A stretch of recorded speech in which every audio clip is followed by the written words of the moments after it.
অবিশ্বাস্য এক রেকর্ডের সাক্ষী হল মুম্বাইয়ের ওয়াংখেড়ে স্টেডিয়াম। যুবরাজ সিংয়ের পর টি-20তে দ্রুততম ইন্ডিয়ান ব্যাটসম্যান হিসেবে 50 রেকর্ড গড়েছেন অভিষেক শর্মা। সেই 50টাকে সেঞ্চুরিতে রূপ দিয়েছেন এই ভারতীয় তরুণ।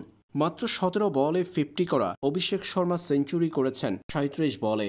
রীতিমতো 4 ছক্কার ঝড় বয়ে দিয়েছেন প্রতিপক্ষ ইংলিশ বোলারদের উপর দিয়ে। ওয়াংখেড়ে স্টেডিয়ামে এদিন 15 ছক্কায় সেঞ্চুরি পূর্ণ করেছেন অভিষেক শর্মা। তার 37 বলে সেঞ্চুরিটি সাজানো ছিল 10টা ছক্কা ও 5টা চারে। 10 ছক্কা 5 চার অর্থাৎ 15 ছক্কায় প্রায় 270 স্ট্রাইক রেটে 37 বলে সেঞ্চুরি পূর্ণ করেছেন অভিষেক শর্মা। রোহিত শর্মার 35 বলে সেঞ্চুরির রেকর্ডটার কাছাকাছি পৌঁছে গিয়েছিলেন এই তরুণ। দ্বিতীয় ভারতীয় ব্যাটসম্যান হিসেবে টি-20তে দ্রুততম সেঞ্চুরির রেকর্ড গড়েছেন অভিষেক শর্মা।